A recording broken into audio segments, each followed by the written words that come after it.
안녕하세요. 사랑하는 성도님, 영혼의 샘물 은혜의 자리에 오심을 축복합니다. 오늘은 벌써 9월 1일입니다. 9월 초하루가 됐는데요. 오늘도 9월의 첫날을 맞이하면서 이 첫 시간을 주님 앞에 드리고 또 말씀으로 또 새롭게 세워지는 그러한 9월 한 달이 되기를 축복합니다. 부활의 주님이 우리와 함께 하십니다. 우리와 함께 하시는 주님을 찬양합니다. 내 영혼이 주님을 찬양하며 기뻐합니다. 내 영혼이 주님을 찬양합니다. 기도하겠습니다. 빛을 창조하신 하나님, 날마다 주시는 새로운 아침은 위대하신 하나님의 선물입니다. 주님은 오늘도 세상 속에서 선을 이루어 가십니다.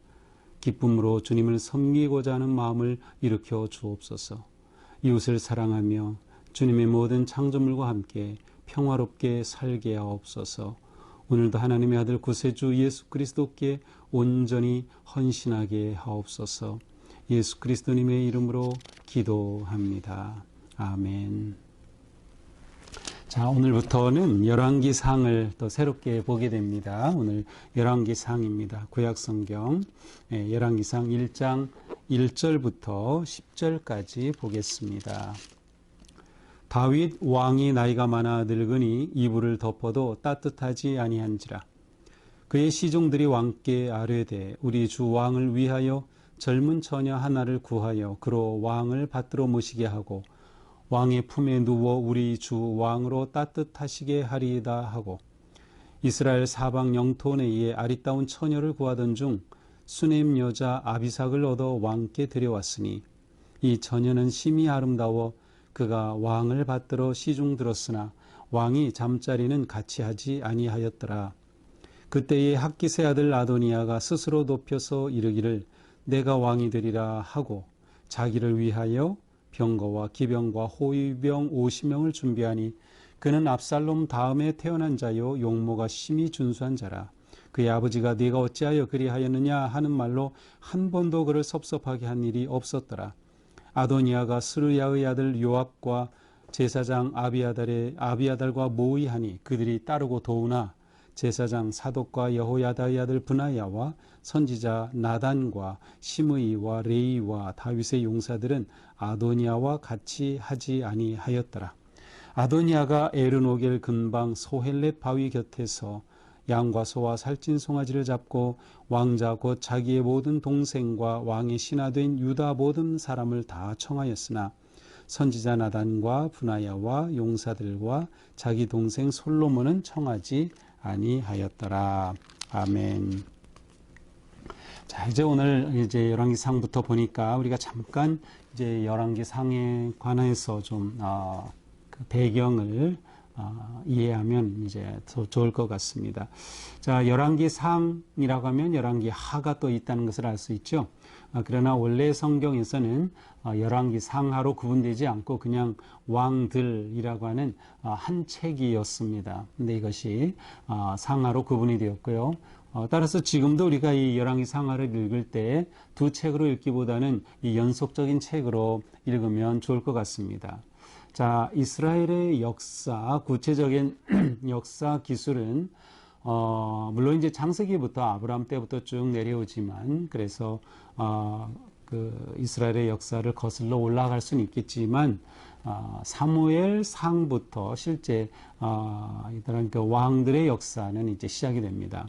그래서 사무엘 상에서는 우리가 잘 알듯 그 엘리 제사장과 한나의 그 기도로부터 이 사무엘 상이 시작이 되죠. 그것은 바로 사무엘이라고 하는 마지막 사사와 같은 그리고 왕이 세워지기 전에 나라를 다스렸던 그러한 그 사무엘의 등장을 보여주는 거죠. 자, 그래서 이제 사무엘상은 사무엘의 이야기로부터 시작이 되고요. 그 위에 초대 왕 사울을 이 사무엘이 세웁니다.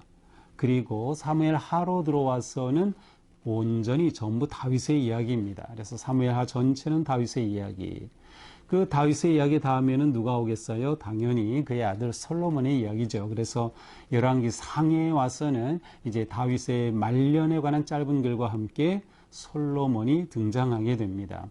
이렇게 솔로몬이 등장한 이후로 유다와 북이스라엘의 두 역사 속에 드러난 왕들의 이야기가 쭉 기록이 됩니다. 왜냐하면 이제 솔로몬 이후에는 왕국이 둘로 분열이 되기 때문이죠. 그래서 이제 열왕기상에서는 솔로몬 이야기가 앞에 한 반 정도 나오고 그 뒤에 르호보암 아들이었던 르호보암, 그 다음에 신하였던 여로보암이 나라를 잘라서 북이스라엘의 왕이 된 그런 이야기가 이제 이어지게 됩니다. 따라서 열왕기를 읽을 때에 이스라엘 하면은 우리는 그냥 이스라엘 전체를 생각하기 쉬운데 그것이 아니고 북이스라엘을 지칭하는 경우로 보시면 됩니다. 또 남쪽은 유다라고 지칭을 하죠. 그래서 이스라엘은 북쪽 이스라엘을 지칭하는 그런 표현이다라는 것을 염두에 두셔야 이스라엘 왕, 유다 왕 이렇게 구분이 되어 남북의 역사가 이 열왕기상에 이렇게 기록되는 것을 볼 수 있습니다. 자, 이 열왕기상하는 누가 기록했을까요? 사실은 누가 기록했는지 알 수는 없어요. 그런데 이제 탈무드에 보면 유대인의 그 책인 탈무드에 보면 이 예레미야가 열왕기서를 기록했다는 기록이 나옵니다. 예레미야. 우리가 바로 이 열왕기 보기 전에 예레미야를 봤죠. 그래서 바로 그 예레미야가 이 열왕기를 기록했다라고 하는 거죠. 실제로 예레미야는 이 왕들의 역사에 관해 충분히 잘 알 수 있는 그러한 활동을 했고 그러한 자리에 있었기에 충분히 가능한 그러한 이야기입니다. 또 이제 열왕기하까지의 전체 내용이 끝나는 것이 이스라엘이 포로로 잡혀간 이후에 그들이 이제 처음 되돌아온 해가 주전 538년, 그러니까 포로로 3번 잡혀가고 마지막 포로로 인해서 유다가 멸망하고 완전히 이스라엘이 멸망한 거죠. 그런데 그 다음에 포로가 1차 포로 귀환, 2차 포로 귀환, 이렇게 3차가 진행이 돼요. 그런데 1차 포로 귀환에 관한 내용은 여기에 전혀 예상할 수 있는 내용이 없어요. 바로 그 전 사건까지 나오거든요. 그래서 아마도 이 열왕기서의 역사적 그러한 시기로서는 1차 포로 이전 때까지 이렇게 기록이 되었다라고 볼 수 있어요.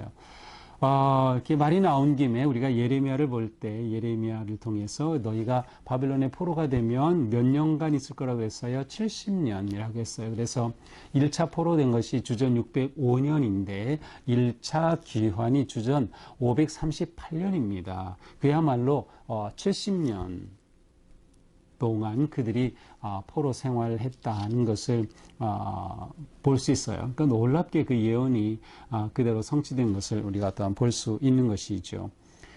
이 열왕기를 기록한 대상은 당연히 이스라엘 백성들이고요. 이때는 멸망한 그러한 상태에서 포로로 되어 있는 그러한 이스라엘 백성들을 염두에 두고 기록된 것이라고 보여집니다.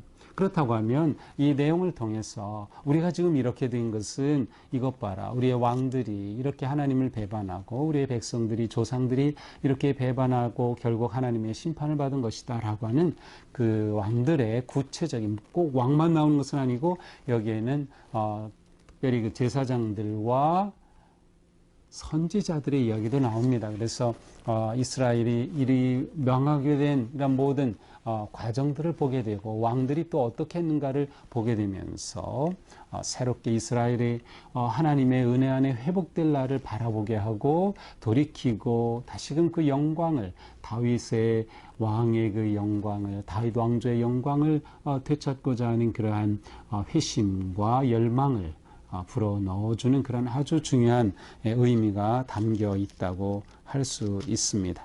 자, 우리 1장 오늘 읽은 말씀으로 넘어가죠. 자, 오늘 말씀은 이제 다윗의 나이가 늙어서 이불을 덮어도 따뜻하지 않다. 다윗이 이제 나이가 많았습니다. 이때 나이에 다윗의 70세로 볼 수 있어요. 자, 다윗이 왕위에 오른 것은 30세 때입니다. 그리고 40년간 통치했기에 이제 다윗의 말년을 70세로 보는 거죠.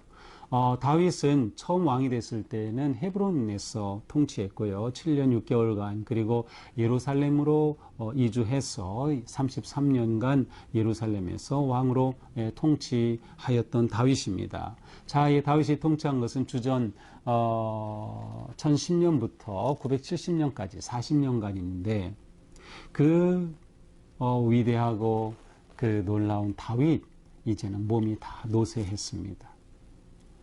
참 세월 앞에 장사 없다는 말처럼 인간의 유한한 모습을 그대로 보여주죠. 자, 이렇게 왕이 늙으니까 어떤 일이 일어납니까?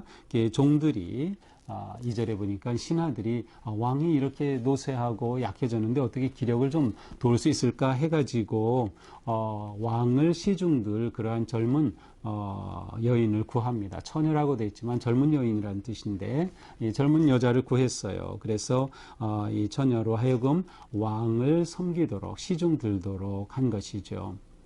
예, 아마도 이렇게 젊은 여인과 함께하면 기력을 회복할 수 있을 거라고 하는 그 당시 나름의 어떠한 처방이 아니었는가 싶어요. 하지만 다윗은 이 여인이 왕궁에서 자신을 시종 들고 돕는 것은 받았지만 4절에 보니까 왕이 잠자리는 그와 같이 하지 않았다라고 나오고 있어요.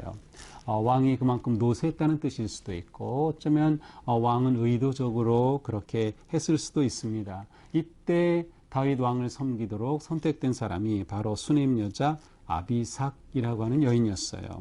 이 아비삭에 대한 설명은 짧게 나오는데 아리따운 처녀다. 이스라엘 사방 영토에서 구한 마지막 결정된 아주 아리따운 여인이었습니다. 자, 이렇게 아비삭이 시중을 두면서 다윗은 마지막 말년을 보내죠. 자, 그런데 5절에 엄청난 사건이 일어납니다. 학깃의 아들 아도니아가 스스로 높여 이르기를 내가 왕이 되리라. 하하. 아도니아, 다윗의 아들인 아도니아가 내가 이제 왕이야 라고 자기가 왕이 되겠다는 겁니다. 엄연히 왕이 살아있는데 이렇게 하고 있다는 것은 그만큼 다윗의 영향력이 많이 줄어들었다는 것이고 아도니아가 생각하기에 충분히 이런 상황에서도 자기가 왕이 될 수 있을 거라고 생각한 겁니다. 그래서 말한 거죠. 내가 왕이 되리라. 자, 자기가 왕이 되겠다. 근데 왕은 그냥 될 수 있나요? 지지 세력이 있어야죠. 그래서 그는 자기를 위해서 병거를 모으고 기병을 모으고 호위병, 아주 날랜 호위병 50명을 준비했어요. 그런데 이 아도니아라고 하는 이 사람에 대한 설명을 보니까 6절 압살롬 다음에 태어났다. 자, 다윗에게는 아들이 굉장히 많이 있었어요. 최소한 10명 넘는 또 첩에게서 얻은 아들까지 지금 굉장히 많은데 이 아도니아라고 하는 이 아들은 다윗의 네 번째 아들이었습니다. 다윗의 큰 아들은 암논이었고요. 둘째 아들은 그 유명한 아비게일이라고 하는 그 여인에게서 난 다니엘이라고도 하고 길르압이라고도 하는 아들이에요. 근데 이 길르압이나 다니엘에 관해서는 이름만 나올 뿐 아무런 기록이 없어요. 아마도 태어나고 얼마 되지 않아 죽었는지 아마 지금 이 순간이 아도니아가 내가 왕이 될 거야 하는 이때는 살아있지 않았던 것으로 추정이 됩니다. 자, 세 번째 아들이 압살롬이죠. 압살롬. 이 압살롬이 누구입니까? 마아가라고 하는 그러한 아내에게서 얻은 아들인데 이 압살롬은 쿠데타를 일으켜서 거의 90% 성공했었던 사람이에요. 압살롬이 쿠데타를 일으켰을 때 다윗은 맨발로 도망갔어요. 머리를 풀고 눈물을 흘리면서 기드론을 건너서 피난 갔던 다윗입니다. 물론 이제 이 압살롬은 쿠데타에 실패하고 아주 비참하게 머리에 나무에 머리가 걸리고 창을 찔러서 죽임을 당하는 그러한 비참한 최후를 맞이하죠. 자, 그러니 네 번째 아들인 아도니아가 볼 때 이제 형들이 다 없는 겁니다. 그러니까 자기가 맞이기 때문에 당연히 내가 왕이 될 거라고 생각했던 것이 분명합니다. 뿐만 아니라 그의 용모가 아주 준수하다. 이것은 성경이 용모가 준수하다라고 할 때 그것은 이 사람이 어떤 자격이 있다, 어떤 나름의 무엇인가를 갖추고 있다는 것을 암시하기도 합니다. 자, 그러니까 이 아도니아라고 하는 이 아들은 어떻게 보면 정말 왕이 될 만한 사람이라고도 할 수 있는 그러한 자리에 있었고 그러한 용모를 갖춘 사람이었어요. 그런데 오늘 말씀해 보니까 다윗은 한 번도 그를 섭섭하게 한 일이 없다. 한 번도는 평생이라는 뜻이에요. 섭섭하게 했다는 것은 꾸짖거나 책망한 적이 없다는 거예요. 이것은 두 가지로 가능하겠죠. 하나는 정말로 이 아도니아가 정말 사람이 괜찮아서 아버지가 평생 한 번도 꾸짖지 않을 정도로 그렇게 준수하고 성실한 사람이었다라는 의미가 있을 수도 있고, 또 하나는 아버지가 아들을 교육에 있어서 그야말로 한 번도 꾸짖지 않을 정도로 방임했다. 방임형 교육을 의미하는 것으로도 볼 수 있어요. 어느 쪽으로 보든 다 가능하지만 대체로는 다윗이 아버지로서의 역할을 포기한 것으로 보곤 합니다. 자, 이러한 아도니아가 이제 왕이 되기 위해서는 힘이 필요하죠. 그래서 먼저 호위병을 이렇게 50명을 준비했고요. 7절에 보니까 스루야의 아들 요압을 포섭했어요. 이 요압은 군사령관입니다. 그 다음에 아비아다를 포섭했어요. 그는 제사장입니다. 그러니 쿠데타에 필요한 군사력과 그 다음에 제사장의 종교적 그러한 지지를 이제 얻게 되는 겁니다. 자, 하지만은 그 당시에 제사장이 아비아달만이 아니라 사독도 중요한 위치에 있었어요. 이 둘 다 아버지 다윗을 잘 섬겼던 사람인데 이제 이 쿠데타에 이와 같이 연루되면서 나눠지게 되는 거죠. 그러니까 아도니아가 아비아달 제사장을 포섭했지만 다른 제사장이었던 사독과 또 여호야다의 아들 브나야와 선지자 나단은 포섭하지 못했어요.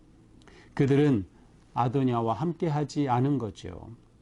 초청을 안 했을 수도 있고 아예 내가 우리 편으로 내가 쿠데타하는 거 도와달라 하는 것을 도와주지 않을 거라고 아예 생각해서 아예 접선을 하지 않았을 수도 있고요. 아니면 거절한 것일 수도 있겠어요. 자, 어쨌든 아도니아가 이렇게 요압과 아비아다를 포섭해서 영모에 가담시키게 되는 겁니다.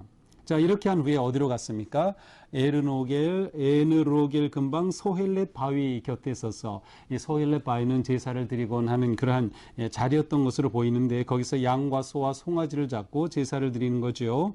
왕자고 자기의 모든 동생, 자, 넷째 아들이었으니까 솔로몬 빼고 다른 그런 모든 동생들을 다 초대한 겁니다. 그리고 유다 사람들을 다 초대한 것이죠.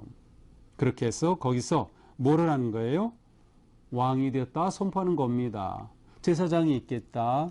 거기서 기름 붓고 왕이다 라고 선포해서 쿠데타를 일으키는 거죠. 원래 이 압살롬도 그렇게 해서 쿠데타에 거의 성공했던 것이죠. 자, 이러한 상황. 다시 한번 10절에서는 선지자 나단, 브나야, 또한 동생 솔로몬은 청하지 않았다. 그 자리에 있는 것이 부담이 되고 자기를 지지하지 않을 것을 알았던 것이죠. 자, 이것이 오늘의 말씀입니다. 자, 오늘 말씀을 보면서 인생을 우리가 볼 때 인생을 큰 그림으로 보아야 한다. 큰 그림으로 본다는 것은 내 인생을 하나님의 뜻으로 보아야 한다라는 것이죠. 다윗의 경우는 하나님의 뜻으로 모든 것을 나이가 들면서 보지 못했던 것 같아요. 왜냐하면 이제 자기가 이렇게 노쇠했는데 당연히 왕위 계승을 해야 되는데 그것에 대해 전혀 아무런 조치를 취하지 않은 겁니다. 정말 하나님 보시기에 합당한 잘 준비된 아들을 왕위로 세워야 하는데 계승하는 것을 전혀 준비하지 못했던 것이죠. 하나님의 뜻으로 하나님의 눈으로 큰 그림을 보지 못했던 것이에요. 인생은 다 무상하죠. 그 다윗도 이제는 이렇게 노쇠하고 무기력한 그러한 삶이 되고 말았어요. 하지만 정말 우리에게 중요한 것은 우리 인생은 아무리 노쇠한다 하더라도 우리가 사명을 따라 산다면 우리의 인생은 아주 귀한 인생이 되는 겁니다. 하나님이 주신 소명을 따라 사는 삶. 그러기 위해서는 어떻게 해요? 하나님의 뜻을 알아야죠. 하나님의 뜻으로 내 인생을 보아야 하는 것입니다. 그것은 또 다른 말로 표현하면 하나님을 내 인생의 왕으로 인정하는 것입니다. 다윗이라면 하나님을 다윗 왕조의 진짜 왕으로 인정하는 거예요. 그래 하나님께 묻는 겁니다. 하나님, 제가 이렇게 노쇠하고 이제 물러갈 때가 되는데 누구를 왕위로 세울까요? 라고 하는 것 말이죠. 결코 우리는 어떤 상황에서도 어느 자리에서도 내가 왕이 아니다라는 것을 알아야 합니다. 아도니아는 내가 왕이 되리라 이렇게 선포했어요. 하지만 우리는 나는 왕이 아니다. 그러면 누가 왕이에요? 하나님이 왕이시다 라고 우리는 선포해야 하는 겁니다. 오직 하나님만이 내 인생의 왕이십니다. 우리 교회의 진정한 주인이십니다. 우리 사역의 왕이십니다. 우리 목회의 진정한 주인은 오직 하나님이셔요. 우리가 이것을 놓치면 안 되죠. 내가 왕이다. 이것은 우리가 할 말이 아니에요. 이것은 어디서 나온 걸까요? 교만에서 나오는 거죠. 자기 욕망에서 나오는 거죠. 그러므로 우리는 항상 인간의 조건이 아닌 하나님의 기준에 맞는 삶을 살기 힘써야 한다. 비록 아도니아가 용모가 준수하고 아무리 훌륭하다 하더라도 그러한 인간의 기준이 왕의 자리에 합당한 자를 의미하는 것은 아닙니다. 오직 하나님의 기준에 맞아야 하는 것이죠. 우리가 일할 때, 사역할 때, 가정에서 어디에서든지 우리는 하나님의 기준을 늘 생각하면서 하나님께서 내게 기대하시고 원하시는 것을 생각하면서 살아가야 할 것입니다. 또한 자녀 교육에서도 그렇고 사업에서도 그렇고 모든 것이 하나님을 내 삶의 왕이요 하나님의 말씀을 기준으로 삼아 살아가는 삶. 9월 한 달이 또한 이러한 삶이 되기를 원합니다. 9월 한 달 동안 우리는 하나님이 왕이시다. 이것은 열왕기를 전체를 보면서 우리가 계속 반복할 주제입니다. 하나님이 왕이시다 라고 하는 것. 우리가 하나님을 왕으로 예배하고 순종하며 승리하는 그런 복된 9월 한 달이 되기를 주님의 이름으로 축복합니다. 기도하겠습니다. 주님 감사합니다. 새로운 한 달을 시작할 은혜를 주셨습니다. 우리 인생의 기회를 주셨습니다. 복의 9월이 되기 원합니다. 하나님을 예배하고 기쁨으로 사랑하고 순종하며 나아가는 영광스러운 9월이 되게 하여 주시옵소서. 또 9월부터 우리가 11개의 말씀을 보게 되었으니 너무도 감사합니다. 우리 인생의 왕이 오직 하나님이심을 인정하고 하나님 앞에 늘 겸손하게 하나님의 뜻에 순종하며 하나님의 뜻으로 내 인생을 볼 수 있도록 우리 모두를 인도하여 주시옵소서. 우리의 삶이 오직 하나님께 합당한 하나님 기준에 합당한 삶이 되게 하여 주시옵소서. 오늘 또 초하루 주님을 예배하고 기도하고 말씀을 묵상하며 나온 심령들 주님께서 붙잡아 주시고 이 한 달 주님의 은혜 안에 품으시고 인도하여 주옵소서. 또 감사의 예물을 드린 손길들을 주님께서 복 주시고 그 삶 가운데 함께 하셔서 하나님이 베푸시는 은혜와 공급하심으로 아름답게 또한 윤택하게 또 거룩하게 승리하는 9월이 되게 하여 주시옵소서. 예수님 이름으로 기도합니다. 아멘. 네, 우리 마지막 찬양 하나 우리 부르고 마칠까요? 항상 주님께 감사하며 항상 기뻐하라. 두려움 없이 기다리며 오시는 주님 찬양하라. 오시는 주님 찬양하라. 그렇습니다. 오늘도 주님의 은혜로 승리하기를 축복합니다. 사랑합니다.